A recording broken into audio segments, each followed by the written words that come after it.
अरबों साल पहले मिल्की वे गैलेक्सी के एक कोने में गैस और धूल का बादल घूम रहा था। इसमें किसी पुराने तारे के अवशेष भी थे, जिसमें बहुत पहले सुपरनोवा विस्फोट हुआ था।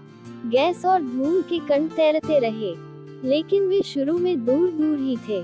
लेकिन तभी पास के एक तारे में भी सुपरनोवा विस्फोट हुआ, जिससे अंतरिक्ष में प्रकाश और ऊर्जा के झटके वाली तरंगें चारों ओर फैल गईं।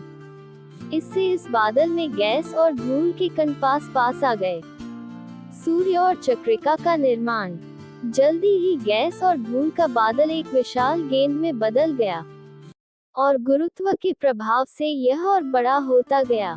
गैस और धूल के कणों के बीच अंतरक्रिया होने लगी, और गेंद के अंदर शक्तिशाली नाभिकीय प्रतिक्रिया होने लगी, और बादल की गेंद सूर्य जैसे तारे में तब्दील हो गई, जबकि धूल और गैस का बहुत सारा हिस्सा सूर्य का चक्कर लगाने लगा, जिसे ग्रह निर्माण करने वाली चक्रिका कहते हैं। कालांतर गैस और धूल कण फिर पास पास आने लगे और ग्रह निर्माण की प्रक्रिया शुरू हो गई। जल्दी ही ये गैस और धूल के कण मिलकर एक बड़ा आकार लेने लगे, जबकि गैस और धूल के कण अब भी सूर्य का चक्कर लगा रहे थे।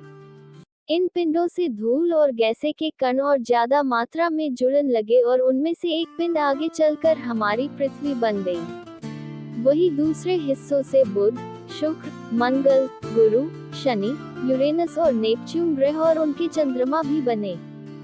सभी शिशु ग्रह घूर्णन कर रहे थे, और अपने आसपास का पदार्थ अपनी ओर खींच भी रहे थे, और अपना आकार बढ़ा रहे थे। हमारी पृथ्वी से भी कई पत्थर टकरा रहे थे, और उसके अंदर गिर रहे थे।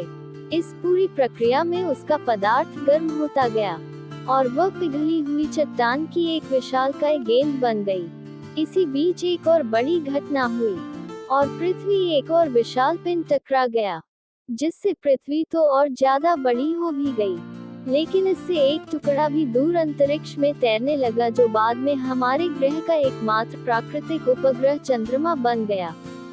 इस अवधारणा पर कुछ वैज्ञानिकों को आपत्ति भी है, लेकिन अभी यही धारणा सबसे मजबूत है। उस समय की पृथ्वी में ज्वालामुखी बहुत ज्यादा थे।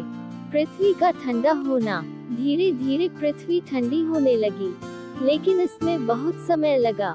इस बीच कई बर्फ की चट्टानें और गैस पृथ्वी पर आए, और बर्फ के पिघलने से यहाँ समुद्रों और महासागरों का निर्माण होने लगा। पृथ्वी के ठंडा होने की प्रक्रिया लंबे समय तक जारी रही, और पृथ्वी की ऊपरी परत ठंडी होकर ठोस हो गई, जबकि गहराई में पिघली चट्टानें गर्म ही रहीं। इसी के बाद पृथ्वी पर जीवन के अनुकूल हालात बन गए। वायुमंडल, महासागर, धरती पर पेड़ पौधे आदि से जानवरों और अन्य जीवों का विकास हुआ। इस दौरान पृथ्वी में महाविनाश की घटनाएं और कुछ चरम मौसमी बदलाव की घटनाएं भी हुई, जिससे कई तरह के नई प्रजातियां का आगमन हुआ। इस बीच डायनासोर आए और खत्म भी हो गए। इस बात कुछ लाख साल पहले ही इंसानों का धरती पर विकास हुआ, और कुछ 100 साल पहले ही सभ्यताओं ने विज्ञान के विकास के बाद कुछ ही दशकों पहले तकनीकी विकास देख, जिससे अंतरिक्ष यात्राएं, गगनचुंबी इमारतें आदि देखने को मिले।